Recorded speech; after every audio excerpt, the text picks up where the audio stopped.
देखिए, एगो है रामधारी सिंह दिनकर है, एगो दिवाकर है। रामधारी सिंह दिनकर के बहुत ज़्यादा कहानी पढ़ने को मिलता है, आप लोग इसके बाद भी पढ़िएगा।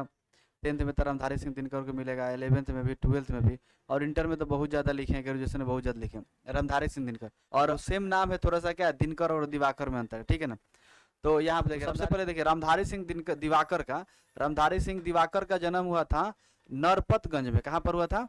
नरपतगंज में। याद रखिए कि एक आपसे पूछा जा सकता है क्वेश्चन ऑब्जेक्टिव में कि रामधारी सिंह दिवाकर का जन्म कहाँ हुआ था, ठीक है, नरपतगंज, अररिया में। कहाँ पर? अररिया में। और ये कहाँ पर है बताइए? बिहार में है। कहाँ पर है? बिहार में है। अब इनका जनवरी 1945 ईस्वी में जन्म हुआ था। कब हुआ था? जनवरी 1945 ईस्वी में जन्म हुआ था। और इनकी आरंभिक जो शिक्षा थी ग्रामीण माहौल में ही होती। सबसे पहले शुरुआती जो दौर पर शिक्षा होती है तो सबका गांव से ही होता है, बड़े हैं और ऐसे ऐसे जो भी चीजें कहानी है उसमें बोला जाता है, ठीक है। तो यहाँ पे देखिए, उन्होंने उच्च शिक्षा बिहार विश्वविद्यालय से किए थे। बिहार विश्वविद्यालय आपको समझते हैं, बिहार यूनिवर्सिटी, जहाँ मुजफ्फरपुर है। कहाँ पर है? मुजफ्फरपुर। और भागलपुर विश्वविद्यालय से, भागलपुर से प्राप्त की उन्होंने थी। और उसने मुजफ्फरपुर और भागलपुर जो विश्वविद्यालय, वहां से भागलपुर से भी प्राप्त किए उन्होंने। इन्होंने हिंदी में एमए किए। तो मुजफ्फरपुर से देखिए यहाँ पर करे कि उन्होंने शिक्षा जो ग्रहण की तो कहाँ पर की थे बताइए? बिहार विश्वविद्यालय से, बिहार यूनिवर्सिटी से। कौन सा यूनिवर्सिटी से बताइए? बिहार यूनिवर्सिटी से, ठीक है। यहाँ पर देखिए, इसके बाद फिर अब बात करते हैं, उन्होंने हिंदी में एमए किए। तो क्या बताइए? एमए, मास्टर ऑफ आर्ट्स करते हैं, यहाँ पर एमए किए। और पीएचडी की डिग्री ली। और क्या लिए? पीएचडी की डिग्री प्राप्त की। अध्यापन को वृत्ति के रूप में अपनाकर वे मिथिला विश्वविद्यालय के स्नातकोत्तर हिंदी विभाग के संकलन रहे। कई वर्षों तक बिहार राष्ट्रभाषा परिषद के निर्देशक भी रहे। वहां पर देखिए, अब बात करते हैं तो मिथिला विश्वविद्यालय के स्नातकोत्तर में, अब समझते हैं स्नातक में, जैसे हम लोग इंटर में जाते हैं तो प्रवेशिका बोलते हैं, तो स्नातकोत्तर में चले गए हिंदी विभाग में। कौन से विभाग में गए? हिंदी विभाग में रहे।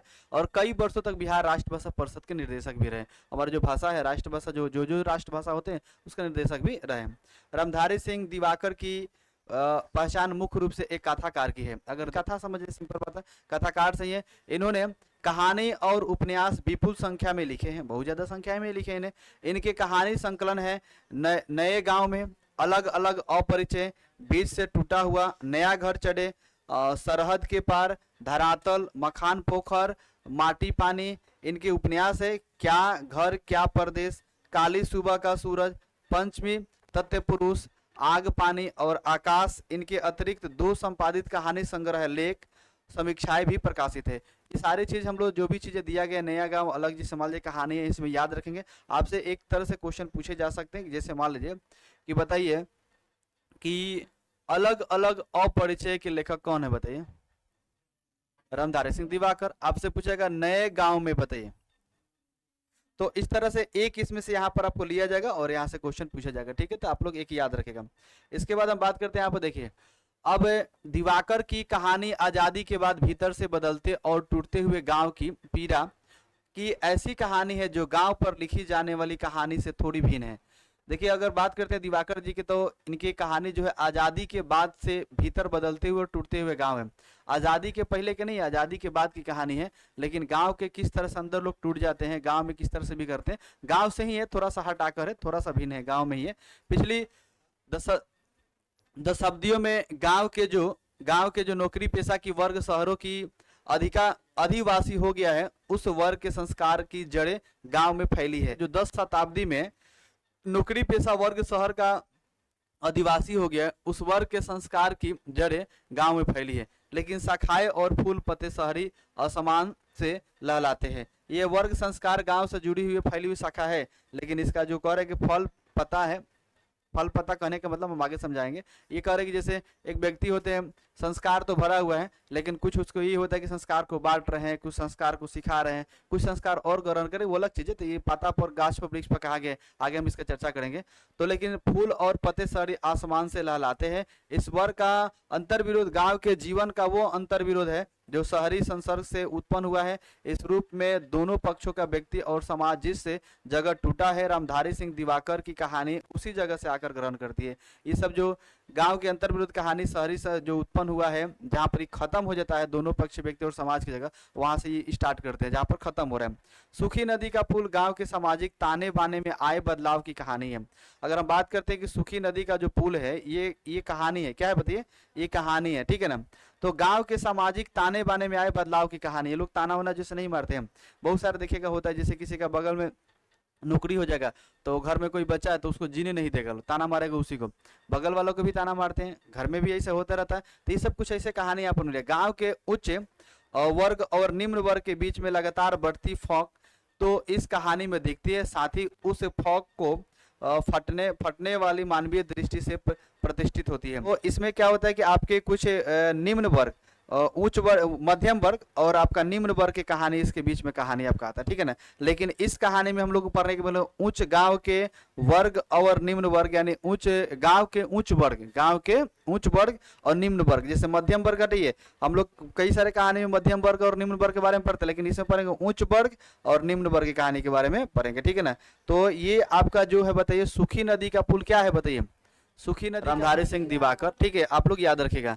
अब देखिए ध्यान से समझिएगा इस कहानी को, तो आपको समझ में आ जाएगा, क्योंकि ये कहानी जो है आपको क्या सिखाएगा। मान लीजिए कि जब कहानी पढ़ेंगे तब तो पता चलेगा इसमें शीर्षक, सार्थ, कथा क्या करें, आगे हम लोग देखेंगे। पहले सबसे पहले पढ़ लेते हैं सुखी नदी का पुल क्या है, पूरा हम लोग पढ़ लेंगे तो समझ में आ जाएगा शीर्षक कौन है, सार्थ, कथा कौन है। गांव के रेलवे स्टेशन पर गाड़ी जो ही रुकी, लीलावती उछाल भरे मन से प्लेटफॉर्म की तरफ देखने लगी। गांव के जैसे रेलवे स्टेशन आप समझ रहे हैं, स्टेशन जहां पर सभी लोग जाते आते रहते हैं, गाड़ी जैसे रुकती है, लीलावती उछाल भरे मन से, देखते हैं जैसे कई बार नहीं होते कि मन में उत्साह होते हैं, मन भर प्लेटफॉर्म की तरफ देखने लगती है। और पूरी उम्मीद थी कि नैहर से कोई ना कोई आया ही होगा। कहाँ से आया होगा बताइए, नैहर। नैहर किसको बोलते हैं बताइए, मायके को बोलते हैं। जैसे मान लीजिए कि नैहर किसी का शादी होता है, जैसे चली जाती है, लेकिन शादी होता है तो वहां पर ससुराल बोला जाता है। लेकिन जहाँ पर अभी से घर है, अभी तक मैंने हमेशा, जैसे जन्म से लेकर जब तक ले बन रहे हैं तब तक उसे क्या बोलते हैं बताइए, उस घर को नैहर बोलते हैं, नहीं अपना घर के नैहर बोलते हैं। अब कह रहे कि नैहर से कोई ना कोई आया ही होगा। कौन कर रही है बताइए, कौन कर रही है, लीलावती कर रही है, ठीक है ना। यहाँ पर पॉइंट आप याद रखेगा। वे सब आए थे जिनकी वह उम्मीद किए हुई थी, वे सब आए हुए थे, वह उम्मीद जिनकी की हुई थी। भैया थे, दोनों भतीजे थे, सुरेश और नरेश, और एक कोई अपरिचित था।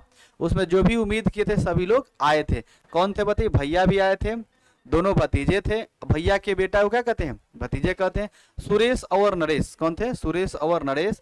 एक और कोई अपरिचित था। गांव में बहुत सारे लोग ऐसे होते हैं जो आते हैं या रिलेशन से दोस्त आते हैं साथ में, कि नहीं आते तो पहचान में नहीं आता, तो अपरिचित थे, वो जानते नहीं थे, जान पहचान हो भी सकता है।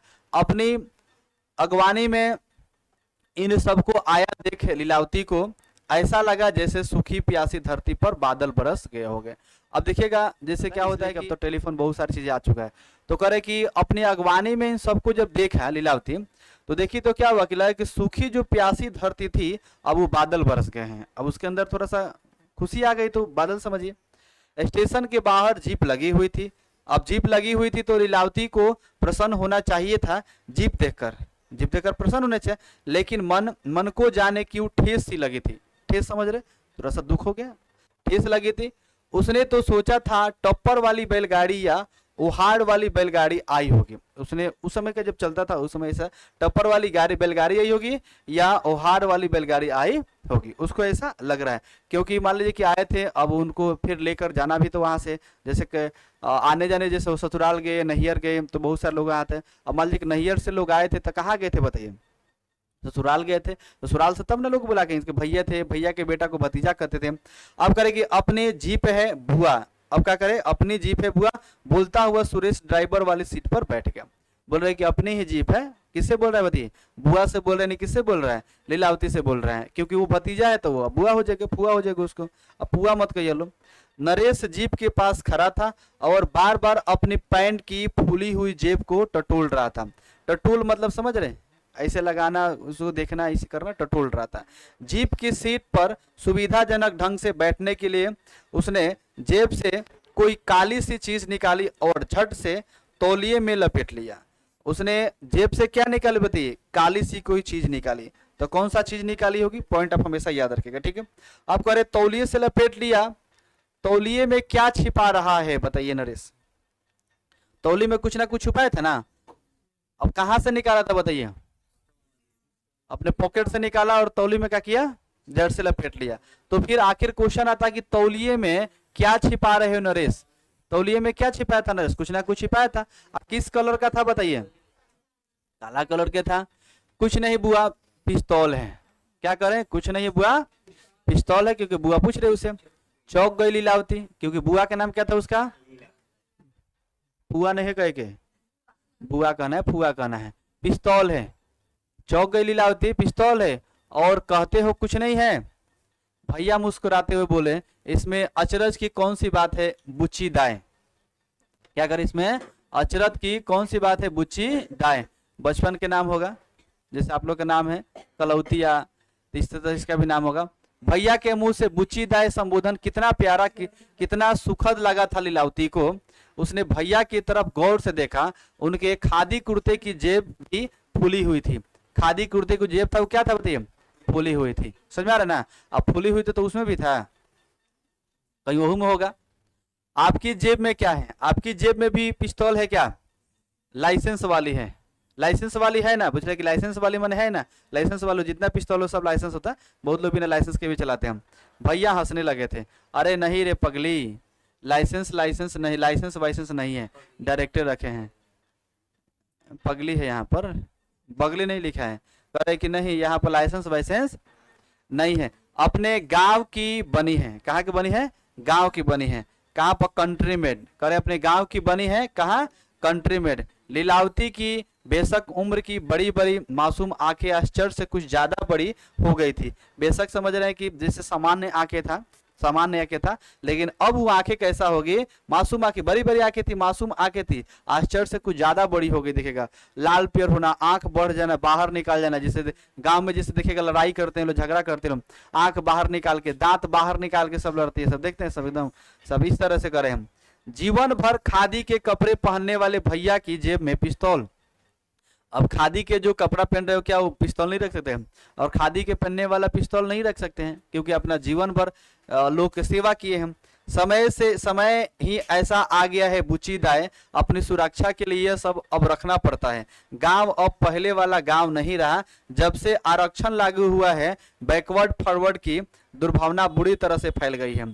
अब आरक्षण लागू हुआ तो आपको पता ही है, जैसे मान लो महिला को, बैकवर्ड फॉरवर्ड की दुर्भावना बुरी तरह से अब फैल गई है। ये कह रहे हैं, किसको सुना रहे हैं बताइए, किनको सुना रहे बताइए, लीलावती को सुना रहे हैं कि जो बैकवर्ड फॉरवर्ड के बहुत ज्यादा उसका जो दुर्भावना है वो बढ़ चुकी है, फैल गई है। गांव में जाति के अलग अलग संगठन हो गए, देखिएगा जो अभी हमने बताए हैं कहानी, ये आपको गांव में जो जाति के क्या अलग अलग संगठन भी बन गए। अभी हम बताएंगे कि जातिवाद बहुत ज्यादा पहले भी था, आज भी है। ये आजादी के बाद की कहानी है, आजादी के पहले तो ठीक ही था, आजादी के बाद की कहानी है। अब करे कि गांव में अलग अलग जाति के अलग अलग संगठन हो गए। देखते हैं कौन कहता कि हमार सेना ई सेना है, तो कौन ही सेना है, सब बोलता है इस सेना, सब अलग अलग बना लिया, लग रहा है कि हम सेना हो गए थे। अब सब मान लीजिए कि 10 को जाति है, 10 का सेना हो गया है, 10 अपने में लड़के मर जाएगा, 10 अपने में लड़के मर जाएगा, कोई नहीं होगा, तो अलग अलग सेना सब लोग बना लिए हैं। निजी सेनाएं हो गई है, सबका निजी हो गया, अपना अपना खास सेना हो गया। जमीन जायदाद को बचा पाना मुश्किल हो गया है, जमीन जायदाद भी बचाना क्या होगा, मुश्किल हो गया है। कौनो भी चला जाएगा संगठन ही की मेरा है, जो जिसका संगठन अच्छा होगा, जिसका सेना मजबूत होगा, वो हड़प लेगा, वहां परख लेगा। अब तुम्हारी वाली करेगी, तुम्हारी वाली जो 5 एकड़ जमीन है, कितना एकड़ जमीन है बताइए, 5 एकड़, 5 एकड़ जमीन है, वो तो समझो कि गीदों के लिए मांस का लथोड़ा बनी हुई है। किसके लिए बनी हुई बताइए, गिद्ध के लिए। अब कह रहे गिद्ध के लिए, गिद्ध समझते हैं, आएगा गिद्ध उठा क्या कर लेके, टांग के लेके चल जाएगा। तो तुम्हारी जो जमीन है वह समझो कि गिद्धों के लिए मांस का लोथरा बनी हुई है, उठा के मांस एकदम समझो कि पूरा बिखरा हुआ, उठाएगा गिद्ध लेके चल जाएगा, ऐसे तुम्हारी जमीन है। भैया बोल ही रहे थे कि बीच में नरेश ने कहा हम लोग को भी अपनी सेना है बुआ। अब उसी में नरेश क्या किया, बीच में बोल दिया, कौन को था नरेश और कौन था, बीचे में बोल पड़ा कि हम लोग को भी अपनी सेना है, इन लोग का भी एगो सेना है, समझो इन लोग का भी क्या है, एगो सेना है। भैया कहने लगे अच्छा हुआ तुम आ गई बुच्ची दाएं, अब अपनी जमीन का 9-6 कुछ करके ही जाना। अब कह रहे कि 9-6 क्या करना है, करके जाना। 9-6 समझते हैं, 9-6 बकरा लगाना होता है, 9-6 क्या करना है, अब एकदम फाइनल कर देना है, एकदम साफ सुथरा जो नहीं था, एकदम फाइनल है। 9-2-11 जो भाग जाना, तो 9-6 कर देना, नहीं होता है कि एकदम फाइनल कर देना है। अब कह रहे कि चलती जीप की घरघराहट में सामने बैठे भैया बोलते जा रहे थे, लीलावती के विवाह के समय कन्यादान करते हुए बाबूजी ने बेटी को 5 एकड़ जमीन दान में दी थी। वही जमीन भैया के जी का जंजाल बनी हुई है। 5 एकड़ जो जमीन मिला वो भैया क्या हुए, जंजाल में बनी हुई है। कब तक करते रहे जमीन की हिफाजत, केस मुकदमा यह सब अभी केस कैसे बता दें, कैसे बता दे। वर्षों बाद नैहर लौटती बहन बुच्ची दाई को अब करे कि केस मुकदमा बहुत सारे उस पर चल रहे, झगड़ा लड़ाई होते रह रहे हैं, अभी सब कैसे बताएं बुच्ची दाई को अपने करे कैसे बताएं। अभी तो मान लीजिए कि नैयर आई है, कम से कम आने दीजिए, बैठने दीजिए, चलने दीजिए, इसके बाद होगा। 13-14 वर्षों के बाद लीलावती नैयर लौट रहे थे। कितने वर्षों के बाद? 13-14 के वर्षों के बाद, यानी समझो 14 वर्षों के बाद आ रहे थे। कितने वर्षों के बाद? 14 वर्ष के बाद आ रही थी, वनवास गई थी। कहाँ गई थी? वनवास गई थी। पिछली बार माँ के श्राद्ध कर्म पर आई थी, उसके माँ के जब श्राद्ध कर्म था तो पिछली बार आई थी। सब कुछ याद आ रहा है लीलावती को, याद आ रहा है गांव का नैयर सिर्फ अपने माँ बाप या भाई भौजाई का घर ही नहीं होता, पूरा गांव का होता है। ये शहर तो है ही, शहर तो है ही, करे कि अपना सिर्फ माई का पापा का जैसे होता है, या फिर आपके भाई का, बहन का, भौजाई का, ये सब चीजें करे कि नहीं है। यहाँ पर याद आ नैयर सिर्फ किसके होते हैं? माँ बाप का नहीं होता है, भाई भौजाई का नहीं होता है, किनके होते हैं? पूरा गाँव का नैयर होता है। ठीक है ना। ये शहर करे कि यह शहर तो है नहीं, यहाँ तो पूरा गांव रिश्ते नातों में बधा रहता है। गांव में देखिएगा रिश्ता नाता बहुत होता है, शहर में कोई आया कोई गया उससे कोई मतलब नहीं है, कौन किसके घर में आ रहा है, कौन किसके घर से जा रहा है, कब आ रहा जा रहा है, कोई मतलब नहीं है गांव में। लेकिन कोई भी अगर व्यक्ति आता है, अनजान हो या जान पहचान के हो, ये गांव में मतलब रहता है। लोग कहीं से अगर आते हैं तो लोग इकट्ठा होते हैं, बोलते हैं, बतियाते हैं, फिर सब लोग आपस में मिलते रहते हैं, रिश्ता बहुत ज्यादा रहता है। तो गाँव के जो रिश्ते नाते हैं वक्त बड़ी बड़ी शिद्दत से याद आ रहे हैं। लीलावती को सबसे ज्यादा याद आ रही है सहेलिया माए। कौन आ रही है बताइए? सहेलिया माए। मुंबई में जब जब नैयर की याद आई, खावास्टोली की वह सहेलिया माए सबसे ज्यादा याद आई। माँ कहती थी सहेलिया माए ख्वासिन, ख्वासिन नहीं तुम्हारी दूसरी माँ है। क्या नहीं है? ख्वासिन नहीं है, तुम्हारे खास मन है, जो तुम्हारे खासी नहीं, वो क्या है बताइए? तुम्हारी दूसरी माँ भी है, इसी ने तुमको अपना दूध पिलाकर पाला पोसा है। अब करे खांसी नहीं, जैसे होता ना कि खास है, बहुत ज्यादा खास है, करे खास नहीं है, क्या है बताइए? हाँ, कौन सी माँ है बताइए? दूसरी माँ है तुम्हारा, क्योंकि दूध पिलाकर पाला पोसा कौन है? वही है। माँ कहती थी जब तुम जन्मी थी अपना दूध नहीं उतरता था, और डॉक्टर वैद्य ओझा गुनी सब हार गए थे। कभी कभी होता है कि जैसे कि बच्चे पैदा लिए तो माँ के स्तन से दूध नहीं निकलता है, ये आप लोग आगे साइंस में पढ़ने को मिलेगा क्यों ऐसा होता है। तो कह रहे कि इसी ने तुमको क्या किया? दूध पिलाकर पाला पोसा। माँ कहती थी कि जब तुम जन्मी थी, मैंने जन्म ली थी, अपना दूध नहीं उतरता था, तो डॉक्टर वैद्य, कौन? डॉक्टर गांव में बचपुड़ी में इस तरह से हम लोग बोलते हैं, डॉक्टर वैद्य, डॉक्टर वैद्य ओझा गुनी, कौन? ओझा गुनी डाइन भूतिन को जो झाड़ता है लोग, सब हार गए थे। गाय बकरी भेड़ी किसी का दूध तुमको पचता नहीं था, गाय के, बकरी के, भेड़ी के किसी का दूध तुमको पचता नहीं था। एकदम मरने को हो गई थी तुम, एकदम मरने को हो गई थी। तब सहेलिया माए सामने आई, नई नई ललकोड़ी बनी थी, नए नए ललकोड़ी बनी थी, अभी मतलब हाल फिलहाल में उसके बच्चे हुए थे। गोद में बेटा था कलेसर, बेटा का नाम क्या था? कलेसर। अब वो गोद में एक बेटा भी था। अब जो वो नए नए जैसे जन्म दी थी, यानी शुरुआत में मान लीजिए कि अभी ही उसका हो सकता है कि बेटा बेटी जन्म लेता, तो कलेसर था गोद में, उसी ने अपना दूध पिलाकर तुमको जिंदा रखा। बताइए कि ऐसा कोई माँ अपने बच्चे को छोड़कर दूसरे बच्चे को दूध नहीं पिला सकती है। लेकिन आप देखिए कितना संस्कार है, कितना यहाँ पर किस तरह से प्रेम है, जो बच्चे वहां पर किसी का दूध पच नहीं रहा है, माँ का दूध वहां पर हो नहीं रही है, अपना खुद से अपना दूध पिलाकर क्या किया? इसको जिंदा की। जीप में बैठी लीलावती दोनों तरफ के भूले बिसरे टोलो मोहल्ले को पीछे की ओर भागते देखती रही। अपना जब आते रहे तो अब गाड़ी जाते रहे तो पीछे टोला माला सब छूटते जा रहे, देखते रहे सपना। सीमेंट का पुल आ गया, सूखी नदी का पुल। पिछली बार आई थी जब नदी में पानी था और सीमेंट के पुल की जगह काठ का पुल था, कटपुला। नदी सूख गई है, अब रेत ही रेत है, रेत की नदी है। ये यहाँ पर कह रहा है कि सीमेंट का पुल सूखी नदी का पुल, क्या है? सूखी नदी का पुल। पिछली बार आई थी तब वो क्या था? पुल जो उसमें नदी में पानी था और सीमेंट का पुल की जगह काठ का पुल था, जिसको कटपुला कहा जाता है, काठ का पुल था। लेकिन अब कह रहे कि नदी सूख गई है, सब रेत ही रेत है, कह रहे कि रेत की नदी हो गई है। कौन सा बताइए? सूखी पुल काहे कह रही है बताइए? क्योंकि पहले जब आए थे तो उस समय क्या था? उस समय पानी था, और इस बार आई है तो वहां पर पानी सूख गया है, क्या हो गया बताइए? रेत ही रेत यहाँ पर हो गया है। जीप दरवाजे पर लगी, एकदम बदल गया है घर द्वार। खपरेल की जगह पक्के मकान, दरवाजे पर जीप, ट्रैक्टर, थ्रेसर मशीन और जनरेटर। बिजली के पोल गांव तक आ गए हैं। पुल के इस पार से ही देखा था लीलावती ने शून्य में पतली पतली रेखाओं से बिजली के तार। अब करे कि ये सारी चीज बदल गए, हम जब ये थे सब नहीं थे। घर पे क्या हो गया है? सब यहाँ पर जीप है, थ्रेसर है, ट्रैक्टर है, मशीन कई सारे हैं, जनरेटर है, सभी चीज क्या हुआ यहाँ पर लगे हुए हैं। ये उस समय नहीं था। अब करे कि नरेश कह रहा था कि आपको यहाँ कोई कमी महसूस नहीं होगी बुआ, सब कुछ है घर में, फोन, फ्रिज, टीवी, वीसीडी वगैरह वगैरह जो भी चीज चाहिए सारा चीज यहाँ पर सब कुछ है। कैसे कहे लीलावती कि यह सब देखने नहीं आई है मुंबई से उसकी बुआ, यह सब कुछ और इससे भी ज्यादा है उसके पास। कह रहे हैं कि ये सब लीलावती कैसे कहे कि हम सब देखने ये सब नहीं आए हैं, इससे ज्यादा कह रहे कि और है बुआ के पास। अब देखो यहाँ पे कह रही है उसके बुआ, यह सब कुछ और इससे भी ज्यादा है उसके पास। वह तो नैयर की पहले वाली असुविधाओं के लिए तरस रही थी, जो पहले असुविधा था उसे देखने आए थे कि आखिर वो है कि नहीं है। सखी सहेलिया, नदी पोखर, खेत खलिहान, टोले पगडंडिया, जैसे पगडंडिया रास्ता होता है उसे पगडंडिया, नाथ बाबा का थाना, राजा सलहेश का गहबर, बुढ़िया बाड़ी, बढ़म बाबा का, ये सारे चीज क्या किए वो सब देखने आई है कि पहले सब खाए की सब नहीं है। मंदिर और भी बहुत सारे चीज यहाँ पर क्या किए थे देखने के लिए, इनकी आंखें तरस गई थी। कैसे कहे कि क्या क्या देखना चाहती है बुआ। अब तो साझ हो गई, वरना आज ही एक चक्कर लगा आती अपनी ख्वास टोली की ओर, सहेलिया माए को 2 साड़ियां दे आती। अब सहेलिया जो माए थे क्या करते उसको जाके 2 साड़ी देकर आती, क्योंकि बूढ़ी हो चुकी होगी, जिन्हें वो बड़ी लालसा से मुंबई से लाई है। अब तो बहुत बूढ़ी हो गई होंगी। पैर छूने पर आशीष देगी, हमरे ऐसन झूल झूल बूढ़ हो गई होगी बेटी। अब देखिए पैर छूने पर क्या करे, आशीष देगी, क्या आशीर्वाद देगी, बूढ़ी हो गई होगी।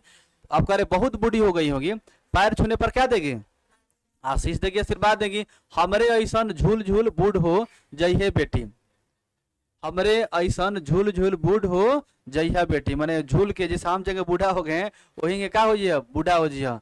यही बात बनल रहे जब तक गंगा जमुना में पानी रहे। अब करे कि यही के बात बनल रहे, माने इसी तरह से आपसे बना रहेगा जैसे गंगा जमुना में पानी रहता है, उसी तरह से हम लोग का क्या रहेगा, रिलेशन, व्यवहार और प्यार रहेगा। लेकिन शाम में भौजी सुरेश नरेश सबकी उपस्थिति में भैया ने सहेली माई की ख्वास टोली के विषय में जो कुछ कहा उसे तो लीलावती की होश ही उड़ गया। अब क्या कहा, सुनती हो बुची दाए, सहेलिया माई का परिवार तुम्हारी वाली 5 एकड़ जमीन बटाई लिए हुए था।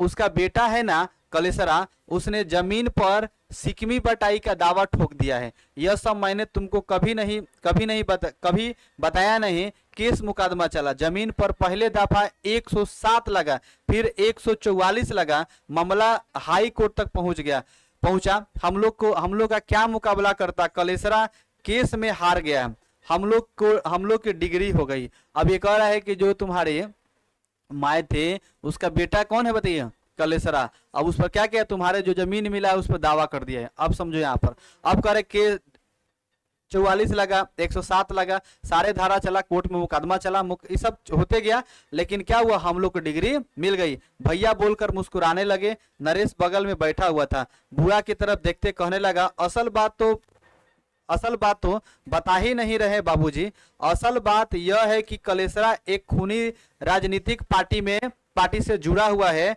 जब से आरक्षण लागू हुआ है खूनी पार्टी ज्यादा उग्र हो गई है। 5-6 साल पहले आप वाली जमीन पर भारी बवेला मचा, कलेसरा ने तो फरसा ही चला दिया था बाबूजी पर। आप समझते हैं फरसा समझते हैं, फरसा तलवार नहीं समझते हैं लोग। अब कह रहा है कलेसरा ने फरसा ही चला दिया था बाबूजी पर। वह तो कहिए कि बीच में ही आ गया कलेसरा के बाप सोनेलाल। कौन आ गया था बताइए, सोनेलाल आ गया। उसने अपने हाथ को आगे बढ़ा दिया, बेचारे की कलाई कटकर जमीन पर गिर गई। उसने बचाने आए तो उसका हाथ लगा दिया तो उसे कलाई कर क्या हुआ, जमीन पर गिर गई। उसने अपने हाथ को आगे बढ़ा दिया बेचारे, और कलाई करके कहाँ पर गिर गई बताइए, जमीन पर। बाबूजी तुरंत उसको जीप में बिठाकर अस्पताल ले गए। सोनेलाल ने डॉक्टर से कहा चारा मशीन से कलाई कट गई है। अब सोनेलाल ने क्या किया बताइए, कला डॉक्टर से कि चारा मशीन से ये कट गई है। अब थोड़े बताइए कौन काट दिया ना तो उस पर मर्डर का केस लग जाएगा। काट की मूर्त बनी लीलावती यह सब सुनती रही। क्या यह सब जो सुन रही है सच है ना कोई कथा कहानी है? एक ही माँ के स्तनों का दूध पीने वाली कलेसर और लीलावती अवसाद के काले बादल में घिरी लीलावती को सुनाकर भैया कहने लगे कि जब से आरक्षण लागू हुआ है पिछड़ी जाति के लोग हम लोग को अपना दुश्मन समझने लगे। भैया के बोलने के बीच में ही नरेश बोल पड़ा, लेकिन हम लोग पीछे हटने वाले नहीं है बुआ। हम लोग का भी अपना संगठन है, अपनी सेना है, सबके सेना है अपना अपना। करे कि जब से आरक्षण हुआ तब से हम लोग को जीने नहीं दे रहा है, लेकिन कह रहे हैं साफ साफ दो फाक हो गया है गांव। साफ साफ को फाक हो गया है, दो फाक, दो जगह फाक हो गया, अलग अलग हो गया। कितने जगह बताइए? दो फाक हो गया है। खवास टोली और पूरे पछियारी टोली में तुम्हारी वाली जमीन के मामले के बाद से ही आना जाना, न्योता पिहानी सब क्या हो गया है? बंद है। खूनी राजनीतिक पार्टी को खवास टोली वाले चढ़ाते हैं कि सामंती जात के हैं हम लोग, और औसन भाव से शून्य में देर तक देखती रही लीलावती। अब वहां पर कुछ बोलने वाले हैं तो औसन एकदम चुपचाप सन्नाटा सा रह गई थी। दिन के तीसरे पहर घर के पिछवाड़े कमल पोखर की तरफ निकल गई लीलावती। एकदम सुनसाना था। कैसा था? एकदम सुनसान था, सुनसान था। कमल पोखर ढेर सारी कंटीली जंगली झाड़ियां उग गई थी। बगल के किसी पेड़ से पंडुकी पक्षी की आवाज आ रही थी। किसका आवाज थी? पंडुकी पक्षी की आवाज आ रही थी। तू तुरम, तू तुरम, तू कहाँ, तू कहाँ, तू तुरम आवाज आ रही थी। मैंने पूछ रही थी कि तू कहाँ आई है। मैंने ये पूछ रहे थे, किसको पूछ रही थी बताइए? लीलावती को पूछ रहे थे। किसको पूछ रही थी? लीलावती को पूछ रही थी। पोखरे के ऊंचे मुहार पर खड़ी लीलावती हसरत भरी आंखों से पश्चिम की तरफ देखने लगी। ख्वास टोली की तरफ सानाई और खुर्दुक बाजे की मीठी मीठी मंगल ध्वनि सुनाई पड़ रही थी। मंगल ध्वनि समझते हैं? लग रहा था कुछ मने सानाई के यहाँ पर खुदरक बाजे, खुर्दुक बाजे की मीठी मीठी मंगल ध्वनि सुनाई पड़ रही थी। कहां पर? ख्वास टोली की तरफ। किधर पड़ रही थी? ख्वास टोली। अब ख्वास टोली की तरफ सानाई बज रही थी और खुर्दुक बाजे की, खुर्दुक जो से डमरू जिससे बजा था ना, उस छोटे छोटे बाजे होते थे, बाजे की मीठी मीठी मंगल ध्वनि सुनाई पड़ रही थी। पुराने नक्शे की स्मृति को उतारते हुए लीलावती सोचने लगी, ख्वास टोली का पहला घर सहेली मायक है। ख्वास टोली का जो पहला घर, किसी भी गाँव में जाते हैं तो पहले घर शुरुआत होता है ना किसी, तो ख्वास टोली का पहला घर जो सहेली कौन थी बताइए? माए थी। वही से सहनाई की आवाज आ रही है। शायद लगता है शादी विवाह है ख्वास टोली में। सहनाई पर यह पुरानी धुन कौन बजा रहा है? पिया मोर बालक हम तरुणी हैं। कह रहे कि पिया मोर बालक हम क्या है? तरुणी है। शायद रघु काका होंगे। ये गीत गाते होंगे तो बहुत सारे लोग गीत गाते देखेगा, आवाज कितना लोग को पसंद आ जाएगी, आवाज याद भी हो जाता है। तो कौन होंगे? शायद रघु काका होंगे। आज के फिल्मी युग में विद्यापति के गीत की धुन कौन बजा सकता है? सिवा रघु काका के। पुराना गीत कोई गाएगा तो पुराना आदमी गाएगा। आप लोग तो डीजे वाले बाबू गाना बजा दिए, सब आप लोग गाइएगा। लीलावती को अपनी शादी के बाद विदाई के समय रघु काका की बजाई और समदोन की धुन याद आ गई। आप समझते हैं? समधोन, समधनी के समझते हैं? आपको समधोन नहीं बुझा रहा है? समधी, तो समधी यहाँ पर धुन याद आ गई। बड़ा रे जतन से सुगा रे हम पोसले से, पोसलो से हो सुगा उड़ले आकाश। कह रहे कि बड़ा जतन से क्या किया? हम सुगा को पोसे। बबुनिया को सुगा बोल रहे हैं, सुगी बोला चाहे सुगा बोले। बड़ा जतन से पोसले रहनी सुगा रे, अगर हम पोसले रहनी अब सुगा के, अब उड़ले आकाश में, उड़ गए आकाश रे। कवना में बटोइया ले गाना एगो था, लेके दिशा में चल रहे गीत है गाना, कवना दिशा में लेके चल। अब गावा जा याद है? अब करे ख्वास टोली से आती सहनाई की आवाज से मन अशांत हो गया, अशांत सा हो गया।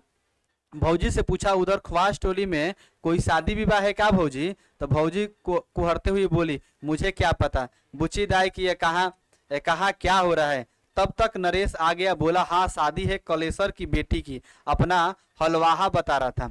कह रहा कि हलवाहा जो हल जोता था वो बता रहा था कि कलेसर की बेटी क्या है? शादी है। कलेसर कौन था बताइए? माँ के क्या था? क्या कह रहा था?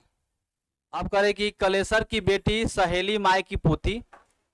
हाय रे देव, देव मतलब भगवान ना, बोलते कि हाय रे भगवान। लीलावती के मन में तूफान सा उठने लगा, कितना अच्छा होगा यदि सहेली माई की पोती की शादी में वह पहुंच जाए। लेकिन भैया भौजी और बड़ा भतीजा सुरेश जाने देंगे भला? बैकवर्ड फॉरवर्ड जमीन का मामला, बोलचाल, आना जाना सब बंद है, जाने देंगे भला? जाने देंगे लोग? नहीं जाने देंगे। काहे नहीं जाने देंगे बताइए? काहे नहीं जाने देंगे? कुछ झगड़ा चल रहा है, झगड़ा चले तो नहीं जाने देंगे लोग। अब कह रहे कि यहाँ पर लीलावती छोटे भतीजे नरेश से बड़े प्यार से बोली, रे नरेश मेरा एक काम कर दोगे? नरेश ने हंसते हुए कहा, हाँ बुआ करूंगा, बोलिए तो सही। लीलावती प्रौढ़ावस्था से फिसल कर अकस्मात चंचल किशोरी बन गई थी। मतलब प्रौढ़ावस्था समझते थे, जैसे बुढ़ापा की अवस्था जो था वो अवस्था छोड़ के किशोरावस्था जो अभी आपकी अवस्था है इस अवस्था में हो गई, बोलने के लिए, कुछ बातें बोलने के लिए चंचल किशोरी बन गई। जैसे आप लोग कुछ कुछ बोलते हैं, चंचल रहते हैं। फुसफुसाती हुई नरेश से बोली, शाम होने को है नरेश, और मुझे किसी भी तरह सहेली माए के घर पहुंचना है। अब शाम हो गया, शाम होते क्या करना, पहुंचना है। किसी से कहना नहीं, बस मुझे पोखर पार करा दो, वहां से मैं चली जाऊंगी। और सुनो, कोई पूछे तो कह देना बुआ पाठक जी के घर गई है। अब वहां पर पाठक जी होंगे कोई, तो पाठक जी क्या गई है, वहां पर घर गई है। सिर्फ यही बोलना है। किससे बोल रही है बताइए, भतीजे से बोल रही है। शाम शाम गहरा गई, सहेली माई के लिए लाई दोनों साड़ियां लीलावती ने कांख में दबा ली और नरेश के पीछे पीछे चलती पोखर पार तक आ गई। ख्वास टोली में शायद सहेलिया माई के दरवाजे पर पेट्रोमैक्स की रोशनी दिख रही थी। उस समय आपके ये ज्यादा जैसे लाइटिंग नहीं करते, बुक बाय बुक करते हैं, तो उसके लाइटिंग में अभी के लाइटिंग में काफी अंतर साफ था। तो उसमें कौन था, पेट्रोमैक्स की रोशनी दिख रही थी। जूते हुए खेतों और आर धूर को लांगती वो सहेलिया माई के दरवाजे पर पहुंच गई। दरवाजे पर कुछ लोग बैठे हुए थे। रोशनी की ओट में अपने को लुकाती छिपाती लीलावती सीधे आंगन में चली गई।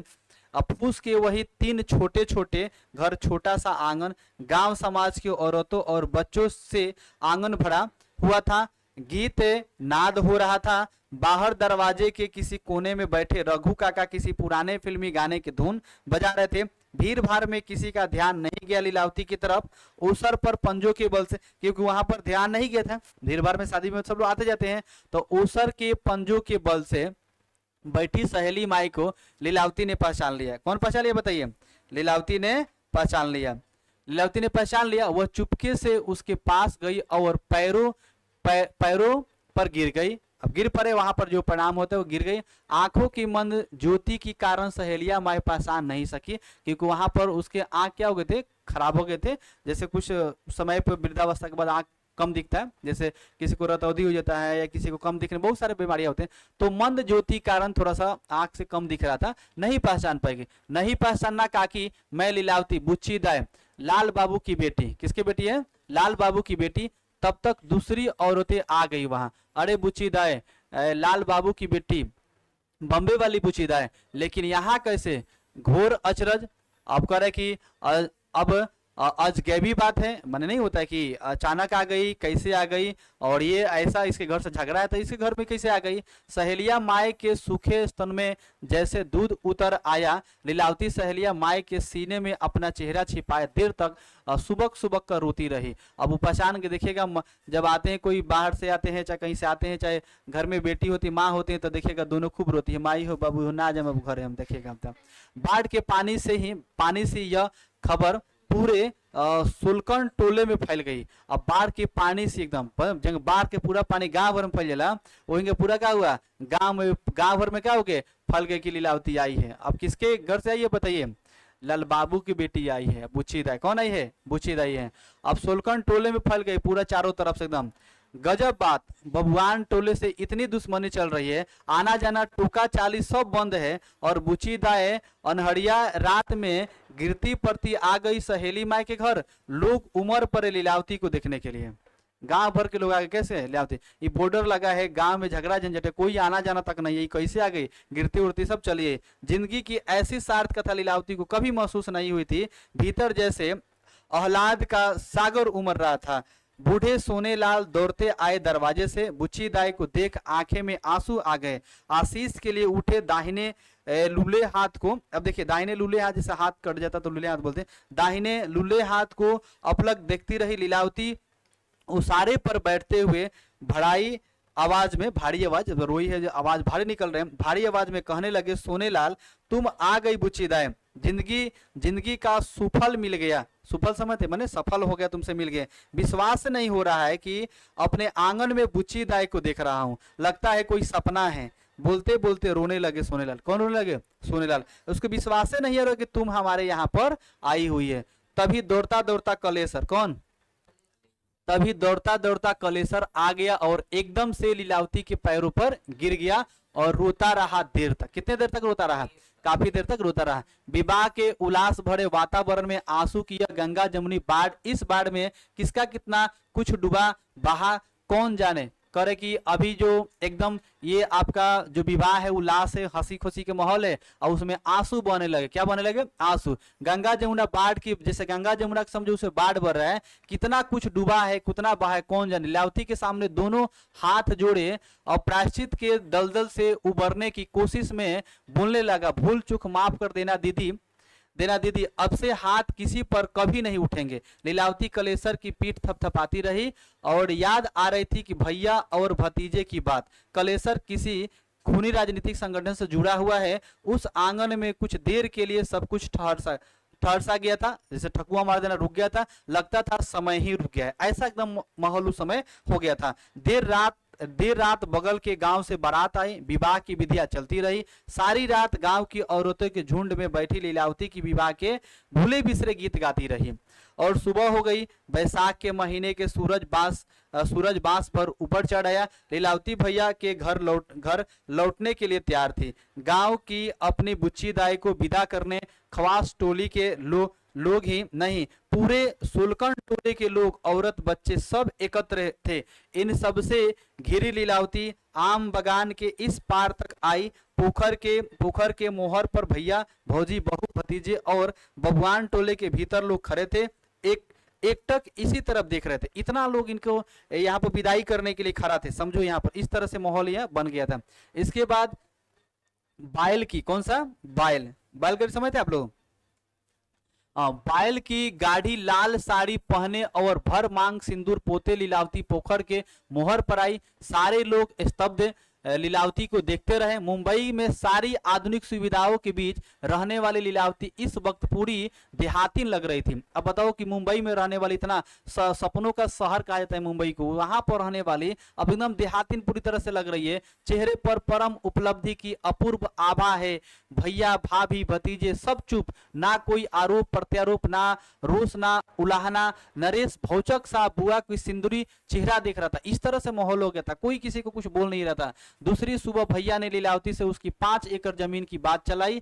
अपनी अमानत वापस ले लो बुच्ची दाई, चाहो तो बेच दो, अच्छी कीमत मिलेगी। लीलावती ने मुस्कुराते हुए कहा, हाँ भैया, इस बार कुछ करके ही जाऊंगी। आप लोग भी मेरी जमीन को लेकर परेशानी में रहते हैं, क्योंकि झगड़ा किससे था? ये लोग जमीन से ही था।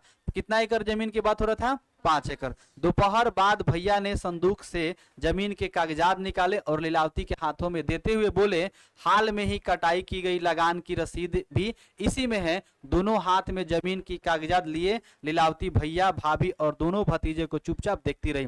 फिर मुस्कुराती हुई भैया से बोली, आपसे वचन चाहती हूँ भैया, पहले आप वचन दीजिए कि दान में मिली अपनी जमीन को मैं जो करूंगी उसे आप लोग मंजूर करेंगे। ये वचन मांग रही है वहां पर। भैया ने दृढ़ आवाज से कहा, दृढ़ आवाज समझते हैं यहाँ पर, दृढ़ आवाज से कहा, हाँ बुच्ची जाए, तुम जो फैसला करोगी हमें मंजूर होगा। भैया ने फिर दृढ़ आवाज में कहा, हाँ बुच्ची जाए, तुम जो फैसला करोगे हमें मंजूर होगा। आखिर जमीन तो तुम्हारी ठहरी।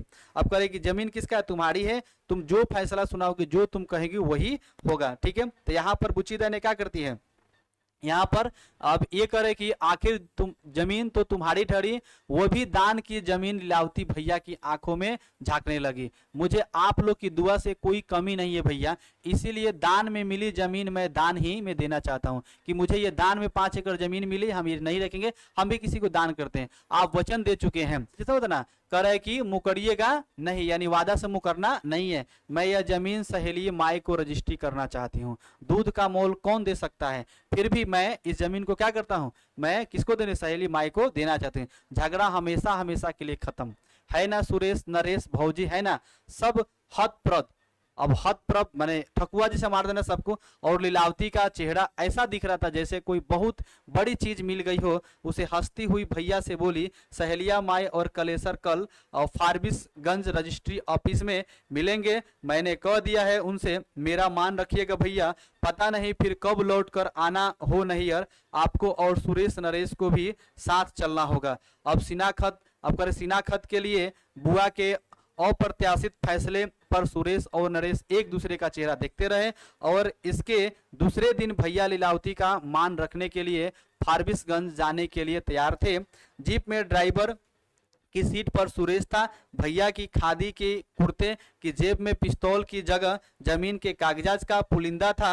जीप जब दरवाजे से आगे बढ़ी तब लीलावती को ऐसा महसूस हुआ जैसे दूध की कोई उमगी हुई उजली उजली नदी की ओर, उस नदी की ओर वह ऊब डूब नहीं रही है, ऐसा इसको महसूस हो रहा है। इसलिए अब दूध का कर्ज कौन चुकाएगा बताइए।